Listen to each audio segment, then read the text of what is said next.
Amy. Good afternoon and welcome. I'm Tony DeFranco, Director of User Support Services with SUNY OER Services. Again, thanks so much for joining us today. Thanks for the help from SUNY CPD for organizing this event. A number of faculty across SUNY have been using collaborative annotation in their classes. Joining us today are faculty from SUNY Oswego and SUNY Poly. We're going to talk about how they're using Hypothesis in their classes and across various disciplines in their takeaways from that. Introducing digital collaboration tools such as Hypothesis into classes has some major benefits. They can enhance student engagement while making reading more active and social. This is particularly useful at a time when so many classes continue to be delivered online, remotely, or are being augmented with an online component. Hypothesis is offering SUNY campuses a pricing discount to enable collaboration across the system. I posted that link to the information in the chat. And here to demonstrate how you can enrich reading experiences for your students, I'm pleased today to welcome our colleagues and friends from Hypothesis, Jeremy Dean and Lori. Take it away, guys. Hello, folks. Can you hear me okay?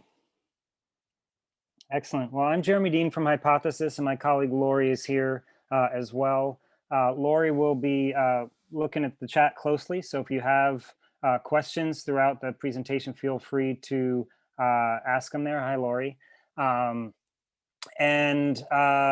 thanks again to SUNY OER and SUNY CPD for having us. CPD, I should say, sorry. We've seen great work with Hypothesis and social annotation at SUNY. And the highlight of today's hour is going to be talking to practitioners or hearing from practitioners at a couple campuses. I do want to provide a quick sort of overview and introduction, though, before we get there. So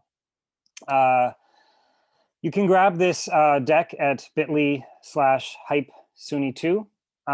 This is the second of two webinars that we've offered thanks to CPD. The first one was a sort of very general and practical introduction to Hypothesis social reading for teaching and learning.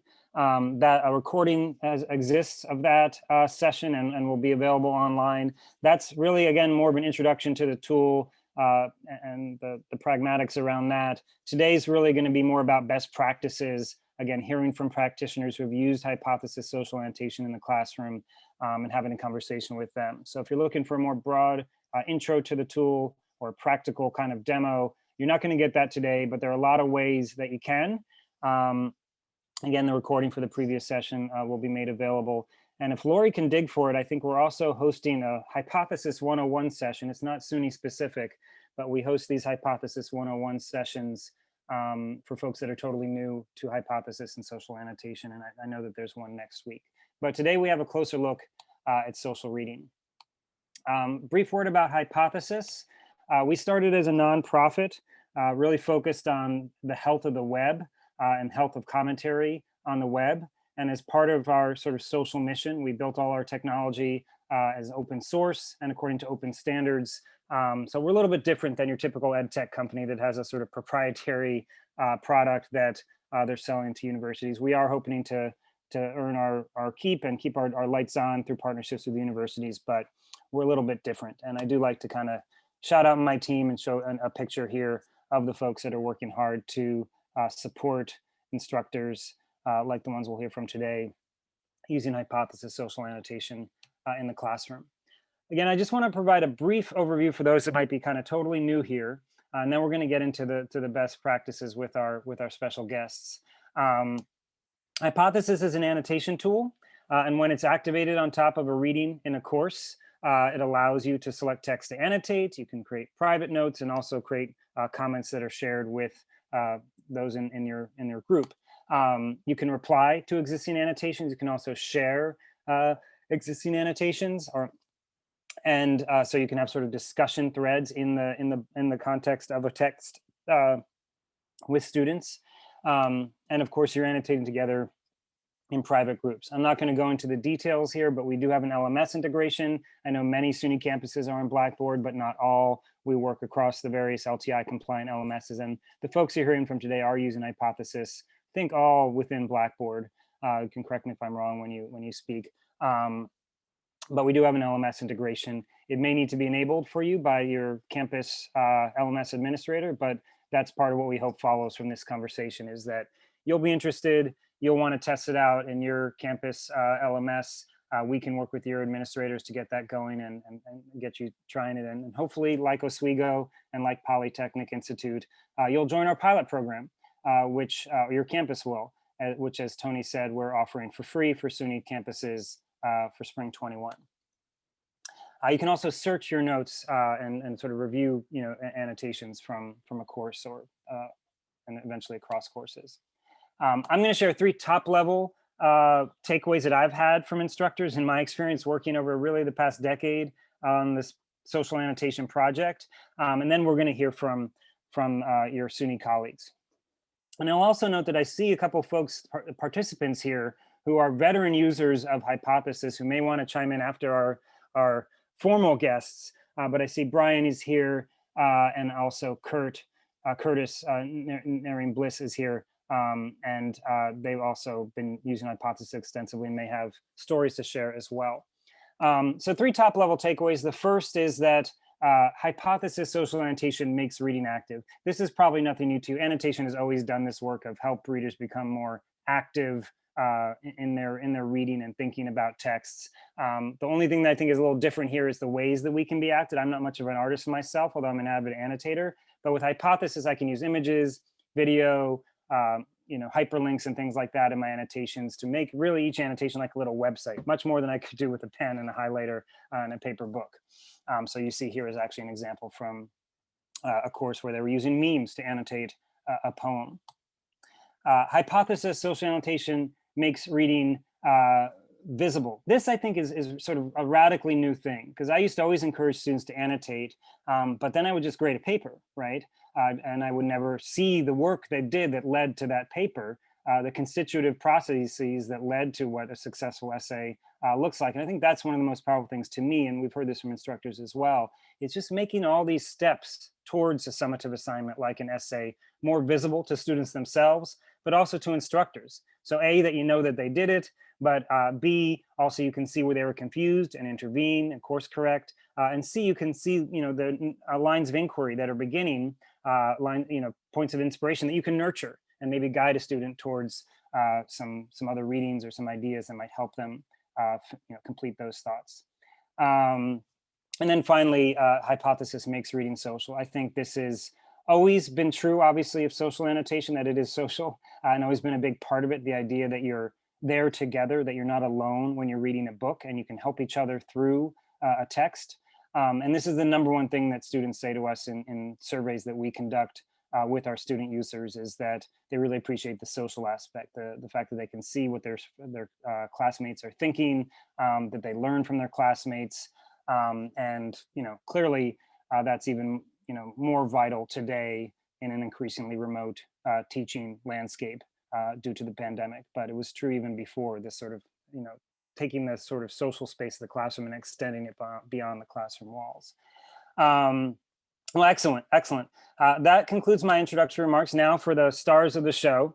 We're going to talk to 3 SUNY instructors. We're going to share their stories. One thing that's really exciting about the 3 instructors that we have with us today is they represent very different disciplines, which is one of the exciting things that I've seen when I've looked at the work at SUNY, is that it really does transcend the disciplines. I'm an English professor by training, so my bias is towards the humanities. And the use case there has always been very obvious to me, but I love talking to folks outside of that context to learn a little bit more about how social annotation is useful there. And I did see somebody from the health professions in the chat. We've been working with some schools of health professions, and it was fascinating to me recently talking to a medical school, and how they basically had the same argument that I did, that it's important to pay attention to specific pieces of text and understand that to make your claims and things like that. I was like, that's an English thing, I thought, but no, it's in fact something that really transcends the disciplines. So if it's okay, we're going to go in this order. We're going to hear from each individual instructor, just tell their story a little bit, and then I'll maybe have some follow-up questions for the group. So first we're going to hear from, I'll introduce all 3 of you and then kick it over to Daryl. But first I'll introduce you to Daryl Lee, Associate Professor of Humanities at SUNY Polytechnic Institute, and Zoe Misowich, Instructor and Supervisor of Calculus Gateway Courses at SUNY Oswego, and Maggie Schmuel, assistant professor of criminal justice at SUNY Oswego. So we've got math, social sciences, and humanities. And I assure you there are some biologists, I think, at Oswego also using hypothesis. They weren't able to join us today, but we do have the sciences as well. So Daryl, I'll hand it over to you if you tell us a little bit about your use of hypothesis. Sure, thank you, Jeremy, and thanks for inviting me, and hello, everyone. Okay, so I'm Daryl Lee. I'm Associate Professor of Humanities, and I teach interdisciplinary studies at SUNY Poly. And I suppose one of the first things I'd say is, the sort of understanding the context of SUNY Poly is a little important, because most of my students, while they're taking humanities courses from me, are sort of STEM-oriented students. What that's meant for me is that, their relationship to texts have been a little bit more utilitarian, I suppose, than what Jeremy described, and the tradition that I come out of, which is sort of like, well, we just like, we focus on text and we love close reading, and that's the way everyone reads text. And, my sort of initial sorts of assumptions about hypothesis were, well, everyone's going to love this the same way that I love it, and Jeremy probably loves it, because it lets us do what we already do, but in this sort of social and setting. And that was the first lesson that I learned, which was, no, that's not the case. I've been experimenting with hypothesis maybe for about 3 years. But I think, the sort of moment where everything sort of started to click for me was the last spring. And you all remember what happened last spring, and I was moving all of my synchronous courses online. I continue to do them mostly remote and synchronous, and just as a way to sort of try to move those courses online, I said, okay, so we're also going to move our reading online. And so now, I'm going to make the readings available in Blackboard, and you'll be, we'll read them together, and maybe that's the way we'll be able to sort of maintain some sort of community. And none of that happened. And what, and upon reflection, what it made me realize, of course, is that we'd already set up all of these pedagogical practices in the course, and then sort of shifting on the fly without any real explanation wasn't something that worked. And there were a lot of other factors, of course. Students were navigating just sort of the whole transition, and being required to learn all these different ways of doing things. But what happened in my classes were that there wasn't any engagement in hypothesis after spring break, and it makes perfect sense why that is for me, why that was the case for me. So what I've learned since then is that in order to make hypothesis work, at least for me, it requires sort of really thinking about the context that we want to use it in, and designing context, and then explaining those contexts to students.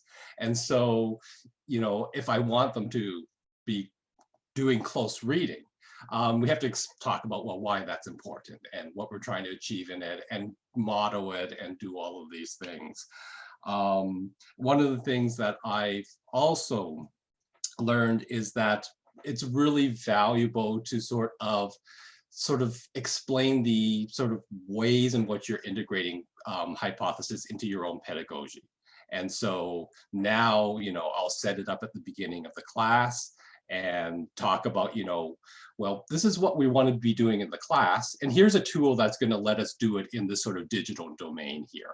And so I set up a sort of, a sort of initial kind of assignment. I'm going to just share this out in chat here, if I can just. Let's see. This should be a link, and it'll just link you to 2 slides here. The first is just what I'm calling reading and thinking out loud, which is the way in which I've introduced hypothesis in one of my courses. And so the course is called Perspectives on Knowledge. And the way in which I framed the course is to say, okay, well, what we're going to do is we're going to be reading a lot of texts. Each of these texts are going to sort of introduce us to different perspectives, and that the process of reading is really about entering into a dialogue with authors. And so when you write notes in the margins, and when you put a sticky note on something, or when you underline something, you're really engaging in a dialogue. You're having this imaginary dialogue with an author.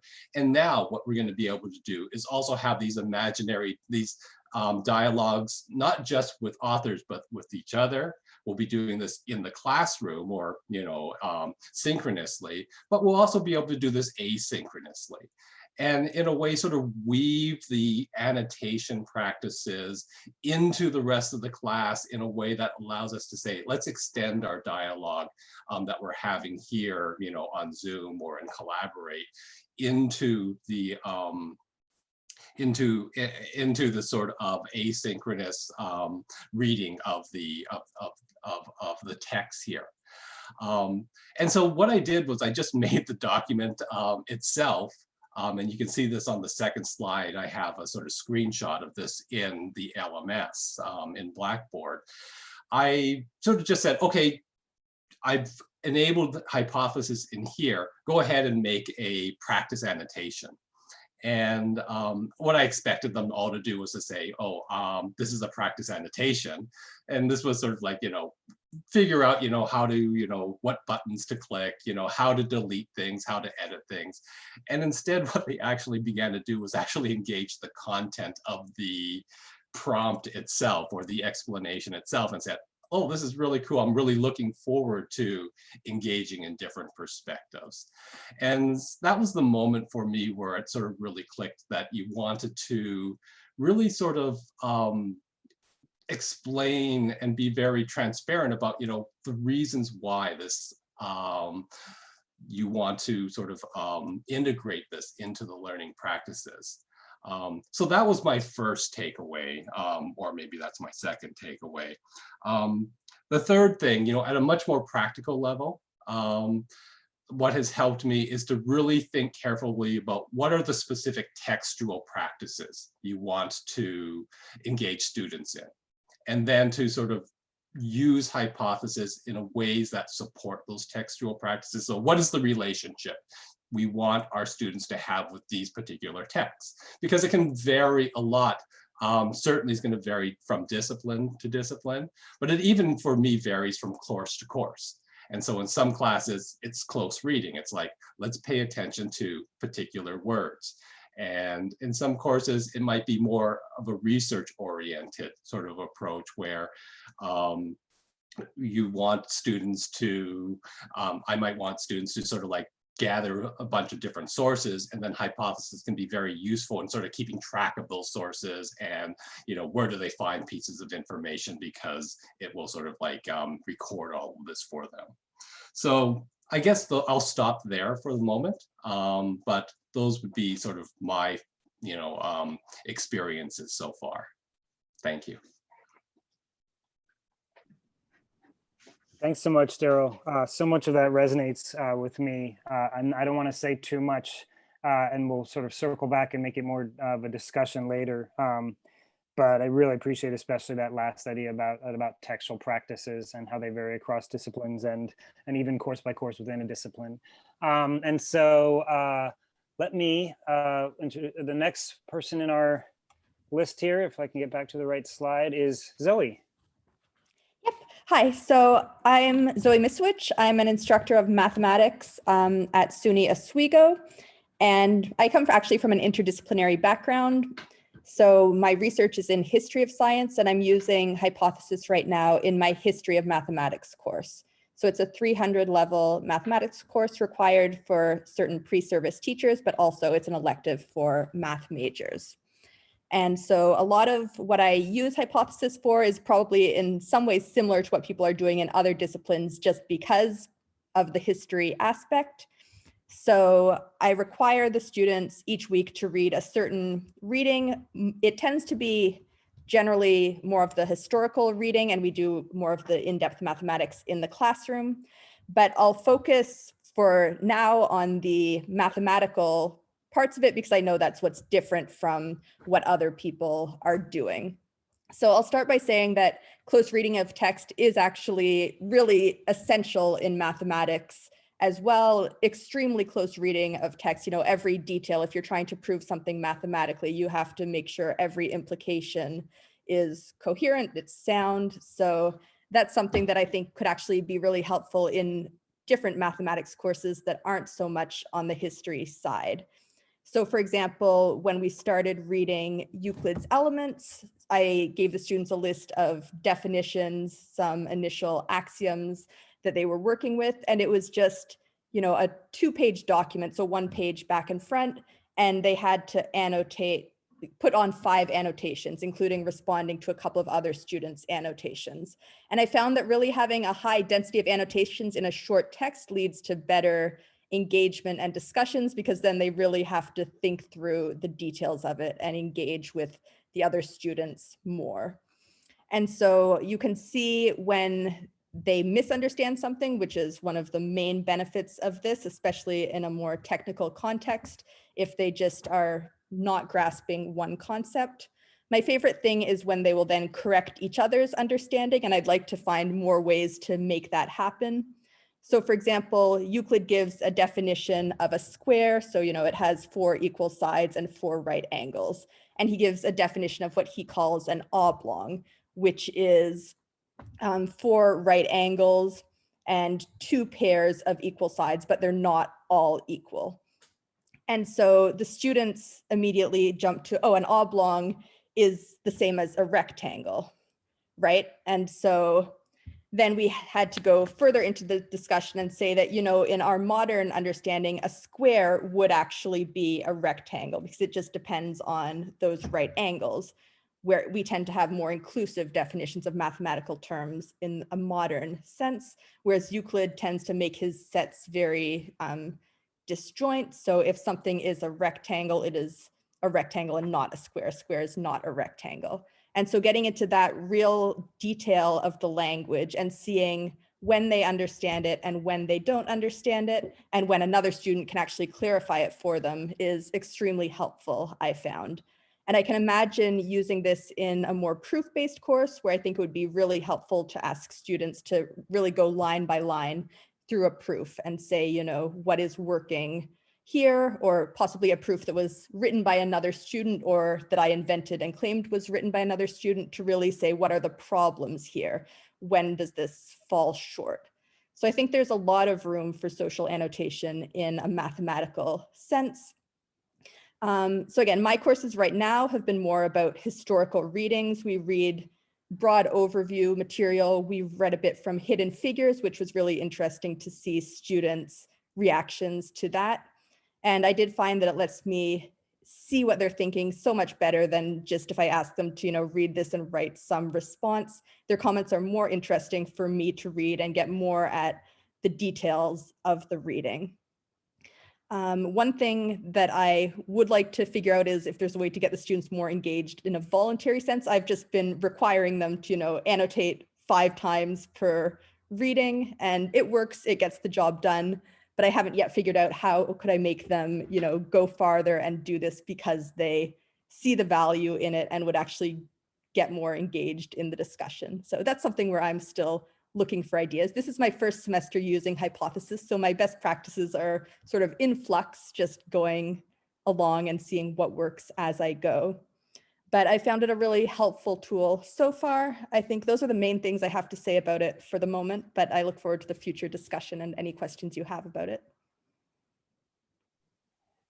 Thanks, Zoe. That's fascinating. And I would love to explore with you in the future the idea of using it in a proof-based course or some more mathematics-heavy courses. There is a LaTeX ability to write with LaTeX in the annotations that I know has been deployed in some math courses. And I think your question about how to make it more voluntary is a kind of eternal one to some extent in teaching and learning. But something maybe we can talk about in the chat is how do you make it voluntary and not just two annotations, one reply? And it seemed like Daryl had some success with that. He sort of wanted people to just test out the tool, and they started getting kind of too smart about it too quickly, or too deep too quickly, but which is a good problem to have. Great. And then our final guest is Maggie. Tell us a little bit about your use of hypothesis, Maggie. Hi, everyone. I'm Maggie Schmull. I'm an assistant professor of criminal justice at SUNY Oswego. And I've used hypothesis this past summer for my summer courses, as well as in all of my courses this fall. So about 5 courses now I've been using hypothesis. And I found it, as Zoe mentioned, it's an incredibly useful tool to ensure and provide some accountability for students to engage in the readings. I know that one of the biggest struggles I have in my classes are actually getting students to complete the readings. And I think back to spring and previous semesters. I generally start off class asking my students to be very honest with me. And I think that I have a good camaraderie with them and that they are quite honest with me. But it always stings every time I ask, did you do the reading? And like no one raises their hand. And I'm sure I am not alone in this, and I think that in some ways, we spend a lot of time curating these readings and selecting them and making decisions about them that, we're hoping to base discussions off of. And, when students aren't completing those readings, it becomes really difficult to, kind of change direction in the middle of a class to make sure that they're still at the place that we want them to be in their knowledge. So, I've informally polled my students and asked them what they like about hypothesis. One of the things, again, just to keep highlighting that my students do find that hypothesis does keep them accountable to their readings.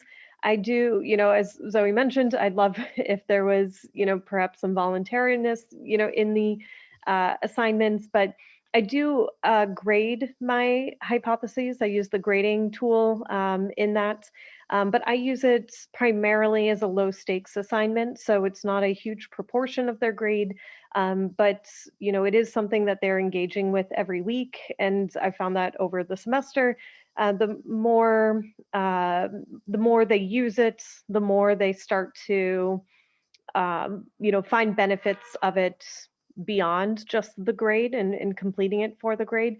So I do have some students where, I say complete 3 annotations, and I have students completing 12, 14, as they're going throughout the whole reading. And so I think that, there's always those students who will go above and beyond, but I do find that, in some ways, the example that those students do set does challenge the other students to meet that bar, or to, become more engaged just in general with their reading. So providing accountability, I think, has been one of the biggest benefits I've seen, because that's, ties into the way that they're engaging with each other. And it also allows me to start to gauge their understanding of the material in a way that I had to sort of guess or just assume that no one did the readings in my previous courses. And so that's been, very beneficial, I think, for them,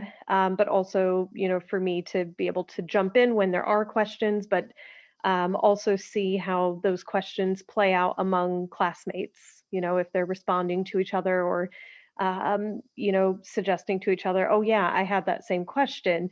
They start to get to connect in a different way, in a way that's, particularly for online classes, I think has been much more useful than discussion boards. In fact, I think I'm going to do away with all of my discussion boards, mostly because, I mean, I remember using discussion boards via Blackboard, and this is the LMS that I'm using, I believe Zoe is using as well.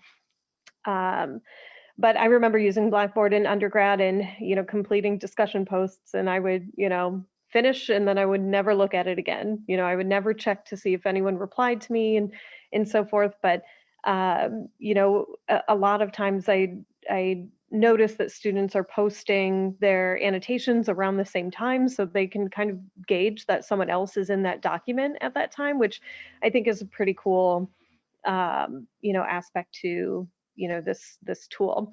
One thing, perhaps a little more discipline specific, is that, these, criminal justice is a highly debated topic, in particular, with recent police brutality and violence in this country that has, garnered a lot of attention and has sparked a lot of conversations on race and inequalities in the justice system.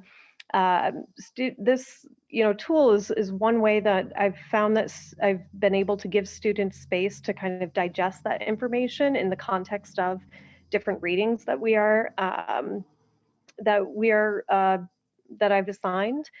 And so, I think it's provided them the ability to understand more nuance in each other's perspectives, because they're writing it out, they're connecting it to the reading, and students are starting to, understand policy issues as not just one side versus the other, but that, there's, good, bad, and work that needs to be done all across,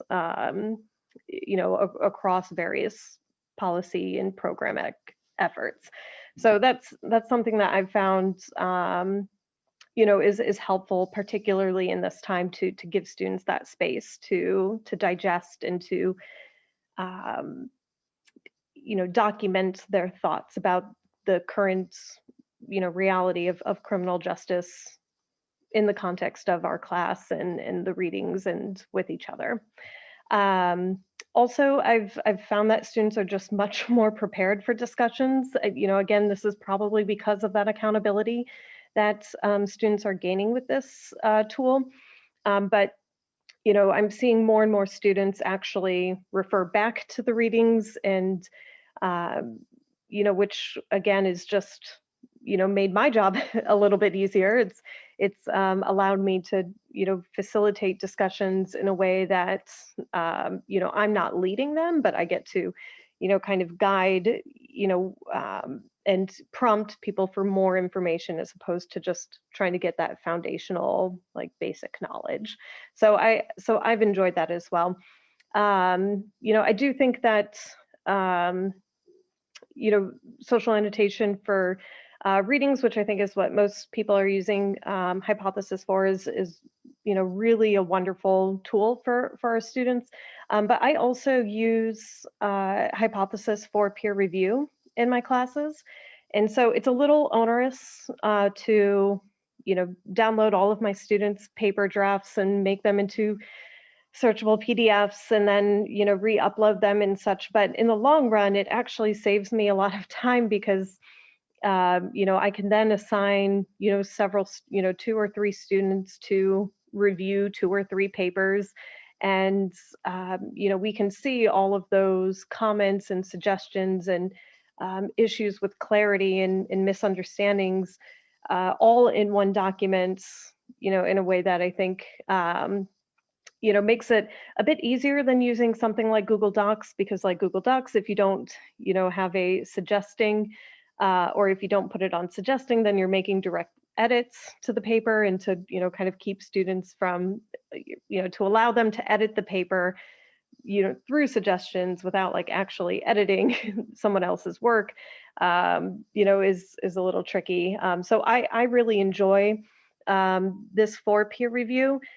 It makes my job a lot easier too, because I'm seeing students are catching things that it may take me a couple of times to read through a paper to catch. But also, I don't have to, tell them to highlight every time, or highlight, capitalize, a particular phrase every time it comes up, because, the students are also doing that. So I get to add in my feedback. The students, have their peer feedback, and, from there they can, continue to, make edits on their own paper, and, even reply within that function, within the hypothesis tool, to, clarify about certain points. And so I've also, I do recommend that for peer review, if that's a practice that you do in your courses, because it's, I think, a pretty cool tool. I like that it's, very much integrated within our LMS, so that, we don't have to, we don't have to go out to like a ton of third-party links, and, needing accounts and so forth to, to be able to use these tools efficiently and, very smoothly. So that's what I have for this. But yeah, happy to answer any questions, and, continue the discussion at a later time. That's awesome. Thanks, Maggie. Yeah, I want to sort of turn this into a discussion. I have some questions. You guys may have questions for each other, so feel free to, I don't want to artificially make it so, but let's make this a conversation. I'll kick it off. And if there are questions from the audience, feel free to ask them in the chat, or I think it looks like we're in the kind of webinar where if you like raise your hand, I can unmute you or something like that. And then you can, yeah, somebody can ask to be unmuted, I think. So feel free to, raise your hand or whatever you need to do, or make some noise so I can let you make some real noise. Jeremy, I think that everybody can unmute themselves. Okay, actually. great. So if they want to do that, they can feel free. Thank you. So yeah, feel free to unmute yourself. I have a couple preliminary questions. The first question I have is just, how do you introduce this tool on day one? How do you explain what you're doing? Daryl got at this a little bit, I think, because he was sort of showed us one of his early assignments. But Zoe, why don't you start us off by just saying, like, how do you introduce hypothesis social annotation as like, this is a thing we're doing? Yeah, so on the first day, I just had them do a syllabus annotation. So I didn't really explain the tool, I think, in much detail, except it was fairly self-explanatory. I don't remember the exact prompt I gave, but it was, go to this place on Blackboard and add, 2 annotations to the syllabus just for practice. And so that was valuable in itself for getting an opportunity to see their thoughts on the syllabus and making them read the syllabus. And it also sort of almost incidentally introduced them to hypothesis. That's great. Yeah, annotating the syllabus is a great way to start things off. We hear this all, from instructors across the world, really, about starting off a course by annotating the syllabus. And sometimes those syllabus, I've heard teachers say that opening their syllabus to that kind of activity sometimes has altered the syllabus a little bit. Maybe they've tweaked things a little bit. Everybody's like, oh, we already read that in a prerequisite. So like, oh, okay, let me choose a different reading or something. Maggie, how do you introduce hypothesis to students at the beginning of the term?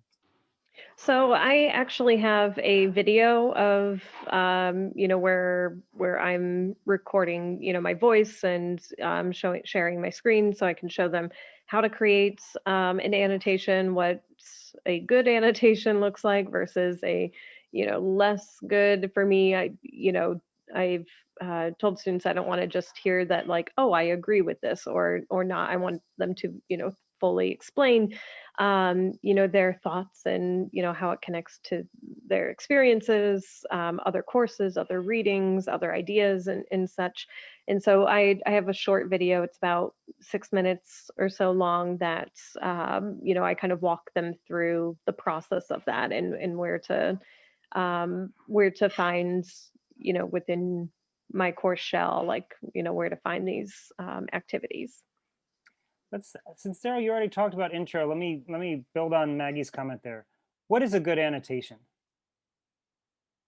Daryl, you start us off, and then we'll come around and get to you. Yeah, it's a good question, and I think it depends again on the context here. One of the things that I do is I'll often start students with like really low stakes annotations. So let's do, you know, a gloss, like, you know, just find a word that you don't understand, or a historical reference in this text, or a figure, you know, look it up, include the reference in your annotation along with the, you know, a little bit of information there. And so that what they can begin to do is, you know, do really sort of those sort of low stakes things. And one of the things I've discovered is actually the students will kind of start competing over those a little bit, like, you know, can I read earlier so I can find the words that I want to annotate first. The other thing I do is then I say, you know, well, here's 4 different types of annotations that, you know, you might want to start with. So there's the gloss. That's the really, you know, one where you're just looking up information and including a reference. You know, a reaction. How do you response to this? A question or a response to another person's question. I say, okay, let's focus on these 4 types of annotations for now. And I then, you know, and then let them build out from there. One of the things is I'm actually not seeing the same kinds of, you know, one sentence, I agree with you, or I disagree with you, or responses that you often see in discussion forums. And I suspect that's because the commentaries all tie to something very specific that's in there in the text that they're responding to, as opposed to these sort of abstract comments that sort of are floating without a context. And so I'm finding that the discussion is a lot, gets a lot deeper, a lot quicker than in a discussion forum. And like others, you know, I probably won't be using discussion forums any longer, and I'll probably, as much as I can, move the sort of class discussion into hypothesis as much as that works. So.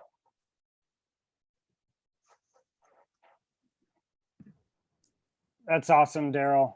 So I guess the discussion forum is dead. That's one headline here. Zoe, do you have any different takes on what makes a good annotation? Yeah, so I agree with a lot of what Daryl said, and how a lot of it happens naturally just because they have something more meaningful to comment on. I do say that I focus on thoughtfulness and depth in their comments. And when I say you need to give 5 comments, I even add, if there is something you want to say quickly in response to someone else, that's fine. Just don't count it towards your, 5 substantial comments. But one thing I'm really careful about in math especially is I don't want to say that their comments have to be correct, because highlighting misunderstandings is one of the most valuable parts of this tool. So I don't want to penalize them at all for saying something that is wrong, as long as it shows that they still thought about this thing, right? I don't want to say you only should engage with the easiest parts of the material to make sure what you're saying is accurate. I want them to engage with the hardest parts of the material, even if that doesn't immediately lead to a successful interpretation on their part. So I just try to be careful in saying that I value their thoughtfulness, but not necessarily their accuracy of their comments. Wow, that's so, that's brilliant. I love that. Such a valuable distinction. I see that Brian has raised his hand. Brian, I know you're a hypothesis user. Will you mind just sort of introducing yourself to the discipline and school you're at, and then sharing your thoughts? Sure. So I'm at Nassau Community College in sociology, and I'm in week 3 of using hypothesis with a course that is running at double speed to accomplish 15 weeks in 8 weeks. When we finish this webinar, I'll be looking for hypothesis assignment number 7. And I wonder if I have 2 questions for anyone on the call. Does anyone have experience where you expect students to read other people's comments and then fit their comment around what's already up on the hypothesis wall? Because I have that expectation, but I also want to be of a flexible mind how I go about this going forward. But that's how I'm leading off. That's what I've tried to do on discussion forums. And then I tell students there's an incentive the earlier you go, the more room you have to say, whatever's at the top of your list that you want to put in there. But I wonder I wonder about experiences and pitfalls with that, especially with drop off in participation. If people feel like it's too much work for students who come later to have to fit around what others have said. And my other question is, I've been listening to a faculty member at another college where I adjunct in CUNY, who's so far using Google Docs for annotations, waiting for Hypothesis to come through at CUNY. And Jeremy, I'm talking about Emily Schnee. So she finds that she wants to put a limit on the number of people who are annotating any one document. So she has grouped them and carved them. And I know in Hypothesis that documents will coalesce. But I just wondered, so a bit of the question is technical, but also more pedagogical. What's people's experiences with, coming possibly to the idea that Emily has at Kingsborough and CUNY of needing to small group it instead of having a whole class go at a document. I wonder what's people's experiences with that. I'm not sure how I feel about that for the Intro to Sociology courses I teach. For one thing, I'm doing so far almost entirely intertextual annotations, to use a term I got from you, Jeremy, in one of your talks, where I'm requiring students to spot something in one reading that they make a connection to in other readings from the course or from their own research. And that's kind of the way I teach the whole Intro to Sociology course anyway. So Hypothesis really lends itself to that. But I may want to try smaller group assignments, and I wonder what's people's experiences with that in Hypothesis. Thanks so much, Brian. Anybody on the panel want to pick that up? We've got sort of a question about replies and students sort of trying to fit their comments into the, as you said, the wall of existing comment, and also question about groups. Looks like you've unmuted, Zoe, and so I'm going to start with you and then go to Daryl and Maggie if you have responses. So I can't necessarily talk to the main part of this question because my class has 14 students in it. So I have no problem with the full class discussion, but I will say that I found I actually have the opposite problem from you. I feel like the readings are too long. And so having each student post only, I say 5 times, 3 times can be free, and at least 2 have to be in response to someone else. I find that I'd actually rather have more density of engagement where their discussions are going back and forth with more students about more details, rather than having, one person comments, but no one engages with that comment. So sort of the opposite issue from what you've been talking about. Daryl or Maggie, anything to say about groups or replies? Daryl, go ahead. I don't have anything again about groups. My classes are relatively small as well. They're under 25 anyways. So as far as the sort of like the feeling the need to get the responses and things like that. I'm actually having, a little bit of difficulty with that in getting students to respond to each other's comments. I mean, some are sort of like, really sort of inviting those sorts of comments, but we run into the same sort of asynchronous issue, which is that, depending on when you've read the article, depending on when you've annotating, someone might never come back to that article again, or to those comments. One of the things I liked about using Hypothesis in the wild is that there was the notification where, if someone comments, you can set it up to get an email, right? And then someone commented on me, I'm going to go back and look at it. I don't know if there's any sort of plans to have some kind of functionality with that in the LMS, because that would, sort of encourage students to go back to their questions and see the responses and continue those discussions, but that would be a really sort of valuable thing. So unfortunately, I don't have the same issue here as you do, Brian, and would love to get more, sort of conversation going. It's such a great point, Daryl. Well, first of all, let me just distinguish Hypothesis in the wild. Daryl's hip to my lingo, but Hypothesis in the wild is our non-LMS integration. It's a free browser extension. A lot more onboarding is involved in getting the class up and running there, but there are some features there, as Daryl points out, like a notification system where you can. I love it because for the exact same reason you're saying, Daryl, it brings people back. If I get a notification somebody's replied, I mean, it's just that whole, social media thing. You're obviously going to open it up and see what it says, especially if it's the instructor, right? But also if it's peers, we are trying to bring notifications to the LMS. So that is something that we're very aware of. Before I turn to you, Maggie, I want to say two things. One, well, first of all, Maggie mentioned this, right? This idea that maybe in hypothesis students are looking more, you said something about looking at the text again, or looking at the conversations again. They weren't doing that in the discussion forum. They might be more prone to do that in hypothesis, but it's true without a notification, you really do have to kind of encourage, like, all right, if you annotate on Monday and classes on Wednesday, check back Tuesday night. You almost have to build that into the assignment, because I do think it's really one of the most powerful and wonderful things. And with the absence of notification, it's kind of reliant on self-regulation in a sense to go back to the text, see if people reply. Are there new annotations? Because that's the goal, to kind of revisit the text, revisit the language. Maggie, I may have taken us off course, but No.